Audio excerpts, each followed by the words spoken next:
There are a lot of major points that can be made about the life of Hiro Matsuda, who passed away from colon cancer that had spread to his kidneys, liver and stomach on November 26 at his home in Tampa at the age of 62. He was one of the true tough guys and great shooters of his era, the policeman of the Florida wrestling territory during most of its glory days. He trained numerous pro wrestling superstars, including 4 Hall of Famers and the most famous pro wrestler ever. He was the first native Japanese wrestler to ever capture an internationally recognized singles world championship, and came very close at one point to holding the most recognized world heavyweight championship on the planet, which would have arguably for a time made him just about the biggest star in the world. He was an astute businessman, both in and out of wrestling, and above all, was a self-made awesome athletic specimen, noted for being among the most well-conditioned athletes ever in pro wrestling. "I never saw him out of breath in any match, and it didn't matter how fast you went," said his most noted ring rival, Danny Hodge, who once wrestled 5 90-minute matches in the course of 1 week against him for the NWA World Junior Heavyweight Championship during a time when that title had significance worldwide and was virtually always in the main event position on the card. There was no one in pro wrestling that could compare to him other than Luthez. And he was someone you'd be proud to associate with. Matsuda was diagnosed with cancer in February, but because of Japanese societal mores, kept it quiet and few in wrestling knew until the past week that he was even ill, at which point his condition was already grave.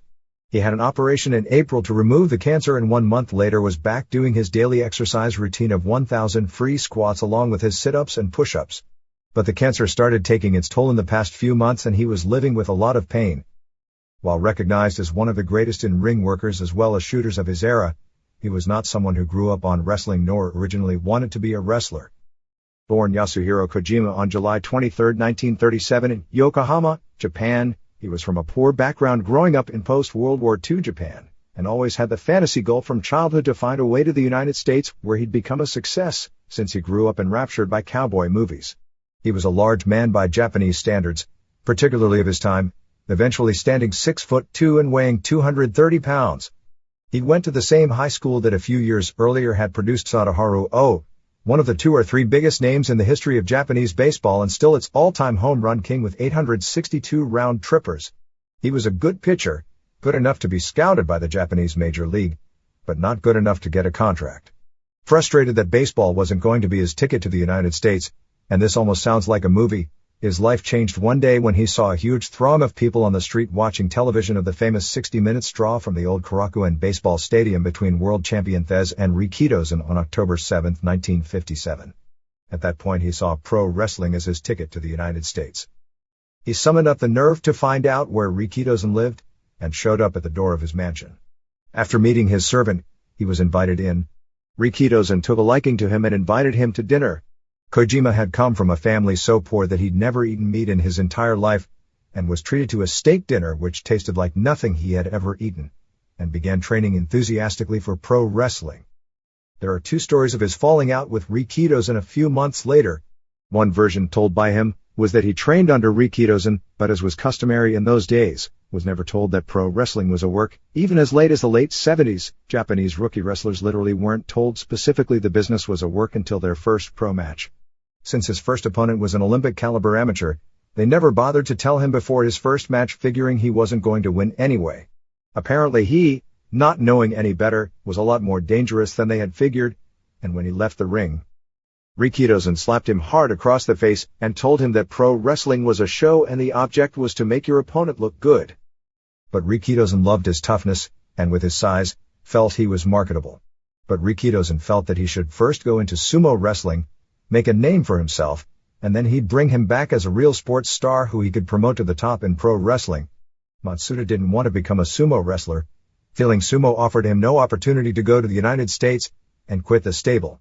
In Japan, the story was that Matsuda suffered an elbow injury training to wrestle, and that led to a problem leading to their eventual split. In later life, Matsuda would tell friends one of his biggest regrets was that he never was able to return to Japan and meet Rikidozan face to face and show him that he made it as a pro wrestling star without Rikidozan's help. By the time he truly made it as a name star in the US, Rikidozan was murdered before he could return to Japan. His best friend at the time, who was kind of like an older brother, was Isao Yoshihara, who later became a major pro wrestling promoter in Japan. After quitting Rikidozan's stable, he got a job working for his great uncle who had an import/export business in Peru. Yoshihara saw him off on April 12, 1960, as he left Haneda Airport for Peru, where he'd work a regular job and began pro wrestling in Peru under the strange ring name of Ernest Kojima. With his Japanese training and his uncanny ability to quickly pick things up in the ring, he advanced quickly, wrestling throughout South and Central America and into Mexico. At that time, there was a different attitude toward Mexico from the promoters in the United States, particularly those in Texas and California who felt good Mexicans wrestlers equaled big box office, with lots of history showing that to be the case. So when the news got out there was a new star in Mexico, in this case a Japanese wrestler who really knew how to wrestle, he was quickly brought into the United States. By 1961, Houston promoter Morris Siegel had heard about Kojima, brought him as the new tag team partner for the area's perennial top heel, Duke Tanaka, father of current wrestler Pat Tanaka, and gave him the ring name of Hiro Matsuda. Hiro was short for Yasuhiro. Matsuda was named after two prominent Japanese stars of the past, Sorikichi Matsuda, the first Japanese-born pro wrestler in the United States in the 1880s, and 1920s wrestler Manny the Mighty Matsuda, who was a big star in Texas. His ring style was similar to later tag team partner Masa Saito, in that he did the Japanese stereotypical heel spots, but was allowed to display his legitimate wrestling talents in the midst of doing the gimmick. Not too many years later, the technical wrestling overwhelmed the gimmick to the point the Japanese gimmick spots were dropped completely. Over the next few years he wrestled in Oklahoma for Leroy McGuirk and Grizzly Smith, where he first worked with his most famous ring rival, Hodge, and later went to Kansas City for Gus Harris, where he roomed with Stan Stasiak and Gino Marella Gorilla Monsoon, before Eddie Graham brought him into Florida, and he was one of the men the territory was built around. Florida wrestling in the 60s was built into a hotbed by Graham, real name Ed Gossett, who was considered the premier booking mind of his time and later was the teacher of booking principles to people like Bill Watts. It was a territory built on both gimmicks, as wild and crazy as they came, and credibility. The idea was to have a large dose of blood, gimmick matches and feuds, but the base of the promotion was always kept on the wrestling matches, and the top of the card would be based on good wrestlers having believable matches for titles with credibility. Florida was one of those places in the 60s where fans actually believed that while pro wrestling matches by and large may or may not have been real, the top matches, such as the title matches, there was little question they were. Matsuda by this point was one of the top technical wrestlers in the business, and he quickly became a headliner and one of the foundations in building the company, first as a heel with Kiyomika as his partner, later as a babyface and perhaps even more so outside the ring. On November 11, 1964, in Tampa, he became the first native Japanese wrestler to hold an internationally recognized world championship when he pinned Hodge to win the NWA World Junior Heavyweight title clean in the middle. Hodge was already a sports legend, particularly in his native Oklahoma where he was the top local wrestling star. He was arguably the greatest amateur wrestler America had ever produced up to that point in time, then a Golden Gloves national champion boxer, and when he decided to turn pro because his real background was so well known in that part of the country, he never lost and was in his rookie year made NWA World Junior Heavyweight champion. The NWA in those days loved showcasing real wrestlers or at least people with legitimate athletic credentials as champions, both as a way to promote wrestling to the sports writers to try and give it credibility it really didn't have, and also to have a tough man holding the belt to guard against attempted double crosses in the ring. For 4.5 years traveling around the U.S., Hodge never lost the title, and virtually never lost a match, usually only to heavyweight champ Thez, but the majority of those matches were draws. The fans in Oklahoma saw him as unbeatable, so when the tape of Hodge losing the title in Florida clean in the middle aired in that part of the country, fans were literally as stunned as the night Bruno Sammartino lost to Ivan Koloff in Madison Square Garden. It was also a huge news story in Japan, since a native Japanese wrestler had not only won what was considered a real pro wrestling world title, but had done so by beating a man regarded on the same plane as a wrestler as Thez and Karl Gotch. It was also exactly what the junior heavyweight division needed at the time. While the title was still considered very prestigious and Hodge was a respected star that McGuirk, who controlled the division, wanted to keep on top for obvious reasons, fans had gotten to the point where they didn't believe there was anyone of his size who could beat him. Although Hodge's quest to regain the title lasted only about 2 months, with Hodge winning it back in Tulsa, Hodge recalls it being the most successful program of his career. Hodge had to pick up wins over every top junior heavyweight in the country for several weeks to earn the rematch. The rematches around the circuit were 90-minute time limit matches which all went the distance, including 5 in 1 week. One match in Missouri, which at the time banned wrestling on Sunday, saw them start the main event before 11 p.m. and the two were in the ring exchanging holds until 12:01 a.m., when the Athletic Commission stopped the match due to the ban of wrestling on Sundays. They came back to the city the next week with the proviso the main event would start early in the evening. The matches consisted almost entirely of the two exchanging wrestling moves, with only an occasional karate thrust or punch thrown in to pick up the heat. It was known in the trade at the time as a championship-style match, and there weren't many men who could do it, even fewer of whom had the conditioning to do it regularly and had the shooting ability to be put as standard-bearer in something of an unholy alliance of largely unscrupulous promoters. Finally, in Tulsa, near his hometown of Perry, Oklahoma, Hodge pinned Matsuda to regain the title. "I knew every time I stepped in the ring with him it would be a tremendous night both for me and for the fans," Hodge said, who noted that Matsuda was his only opponent in that era where they go into the ring and his local fans didn't know for sure that he would eventually win, which created a unique atmosphere and made him his best drawing opponent ever. You couldn't say that for a lot of the wrestlers then. The two were friends out of the ring. Matsuda, who did well in several outside wrestling business ventures, once went to Hodge with an idea about forming a company to market athletic wear, long before such wear became a fashion trend, and in particular tennis shoes. Hodge knew it was a good deal, but wrestling being what it was, Hodge said he reluctantly turned it down because he felt it wouldn't be good for the pro wrestling fans to find out that two bitter rivals in the ring were actually business partners outside it. After the title loss, he moved to Ohio where he perfected submission wrestling training under Carl Gotch and quickly gained a reputation as one of the most dangerous legitimate men in the sport, a reputation known to this day in Florida where for decades, largely due to Matsuda and a little from Saito, that wrestlers in Florida knew that all the Japanese wrestlers were legitimate shooters, which probably was more legend passed on because of stories told about Matsuda. When he returned to Florida, the company was built around main events with he and Kiyomika facing Graham and new babyface sensation Sammy Steamboat, another great legitimate wrestler from Hawaii, no relation to Ricky Steamboat, although Ricky Steamboat was given the ring name Steamboat because promoters remembered how well Sammy Steamboat got over a generation earlier. And what Matsuda would later tell friends was the highlight of his career. During that year he drew a sellout crowd at the Fort Homer Hesterly Armory in Tampa, the site of the weekly Tuesday night matches for what seemed like a generation, going to a 60-minute draw with Thez for the NWA heavyweight title. Matsuda would later go on to have numerous title matches with Thez and later NWA champs like Kiniski and Dory Funk Jr., but the first match was the most special to him because Thez was the man he watched on television against Rikitos and the first time he ever saw a wrestling match. He later wrestled in Tennessee, continuing his feud with Graham and Steamboat, this time with Kanji Inoki Antonio Inoki as his partner. In May of 1966, he returned to Japan for the first time since leaving to embark on a pro wrestling career.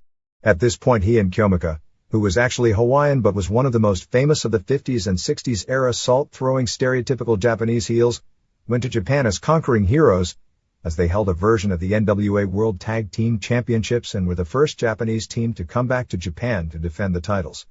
And Michiaki Yoshimura also won the All-Asian Tag Team titles from Killer Carl Cox and Joe Carollo, then defended them going to a draw with Graham and Steamboat, before losing them to Graham and Cox on June 27, 1966 in Nagoya. The next day, Graham and Cox challenged for the world belts in the first title versus title match of its kind, losing via DQ to Matsuda and Kiyomika in Osaka. That tour saw Matsuda become the first Japanese wrestler to use Gotch's German suplex as a finisher, and he became regarded as the best technical Japanese wrestler. However, he quit the dominant JWA to be a major part of the first major promotional war in Japan as his one-time best friend Yoshihara started up the Tokyo Pro Wrestling Company using Matsuda, Inoki and Olympic star Saito as the top stars, running their first tour in January 1967 with Matsuda booking Hodge, Grizzly Smith, Luke Brown, Graham and Johnny Valentine with the first show on January 5, 1967 at Osaka Furitsu Gym headlined by Hodge retaining his title going to a 60-minute draw with Matsuda in what is still remembered as a legendary match in Japan. The promotion's second tour was disastrous in July, as the JWA pulled out all the big guns, resigning Inoki and forming the Inoki and Baba team, and booking both WWF champion Bruno Sammartino and NWA champion Gene Kiniski on the same tour along with Japanese legend The Destroyer. This built to a head-to-head confrontation on August 14, 1967 where both ran major shows in Osaka, with the JWA show headlined by the famous Baba vs. Kiniski world title match that drew 25,000 fans to the baseball stadium while the Yoshihara show didn't draw and the company then folded. Matsuda returned to Florida. Yoshihara started a second promotion in 1968 which also quickly closed, but his third promotion, with help from the AWA and Vern Gagne, ran for about 13 years as the first opposition promotion that lasted. Matsuda and Kiyomika each bought 5% ownership in Championship Wrestling from Florida Incorporated and held it until the company closed down. It was during this period that the Matsuda out-of-the-ring legend began. Graham used Matsuda as the company policeman. If there was a problem with a wrestler, they had to deal with Matsuda, and the physical penalties were harsh. Matsuda's conditioning was legendary, his wrestling skill was top of the line, and he was one of the few men of the era who knew submissions and had no compunction about using them to hurt people.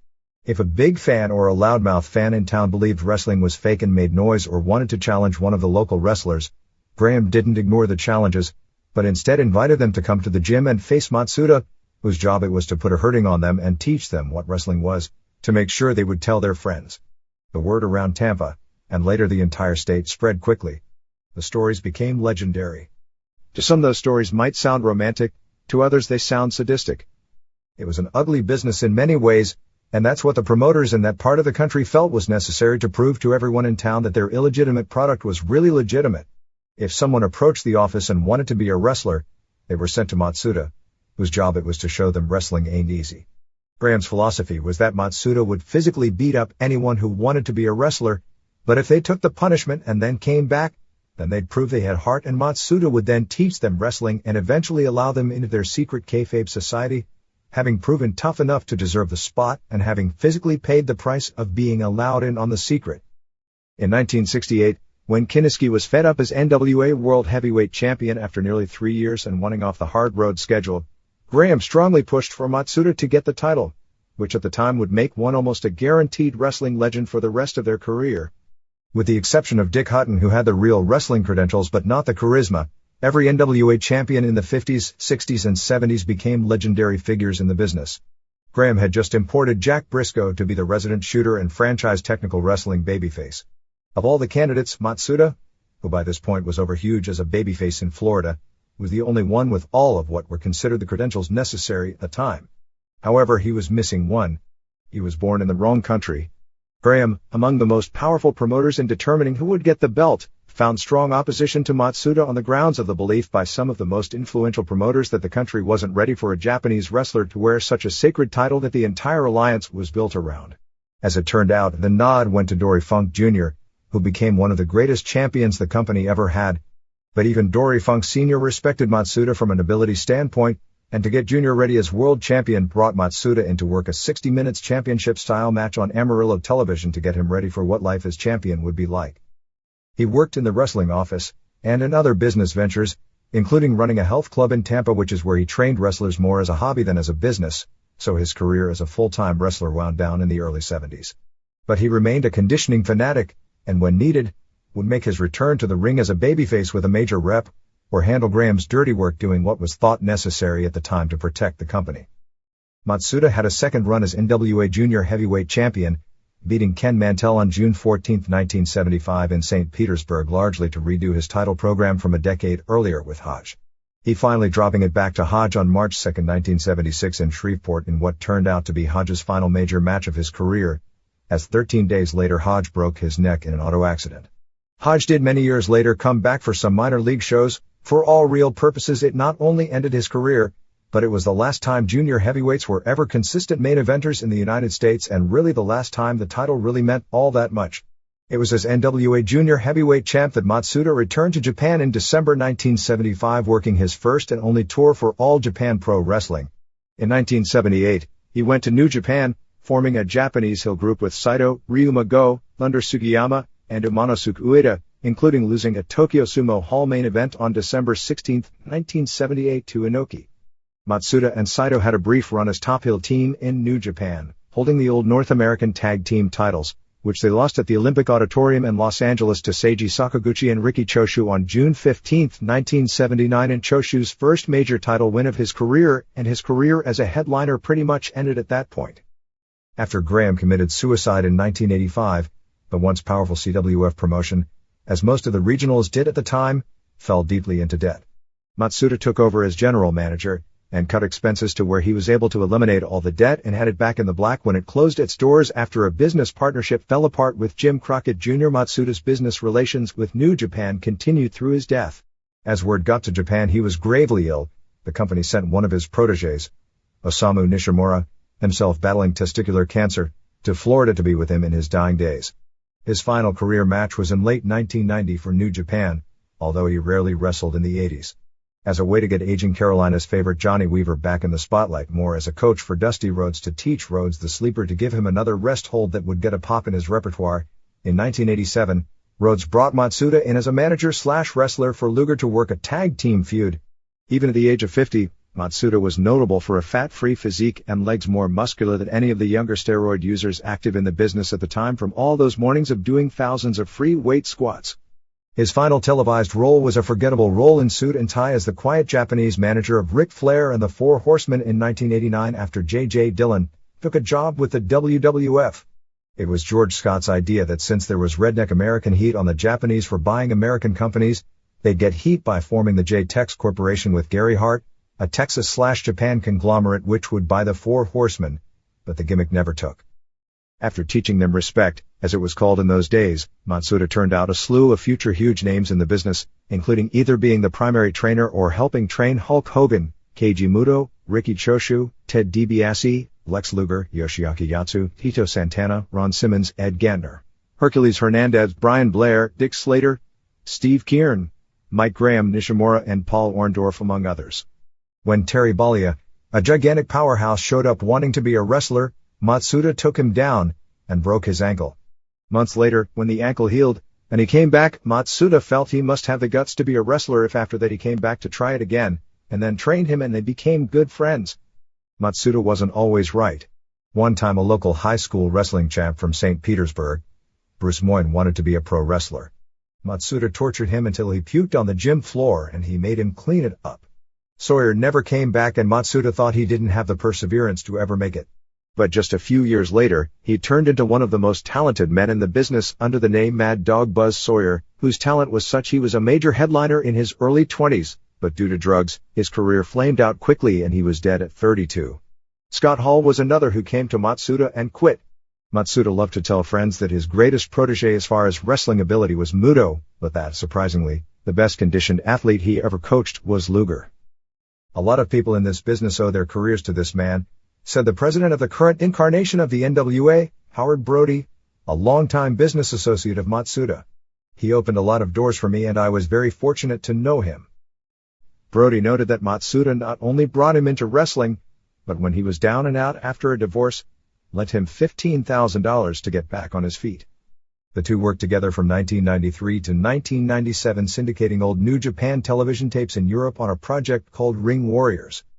He remained active in wrestling until recent years, working as a talent liaison for WCW and New Japan until Eric Bischoff got power and dumped Matsuda for his friend Sonny Ono.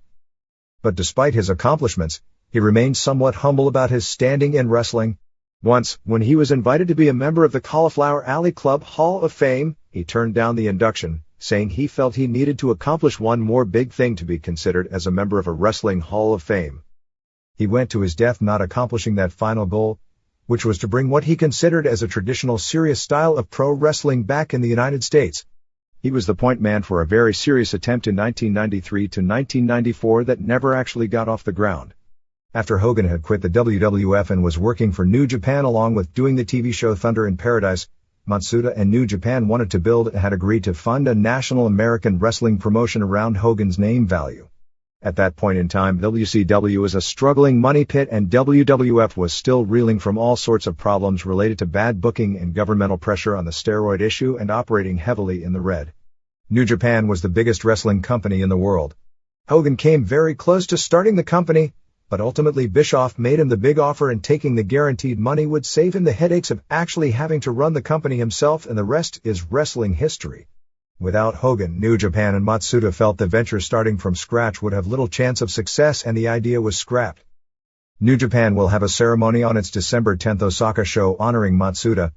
His memorial service will be held at 2 p.m. on December 5th at the Idlewild Baptist Church in Tampa.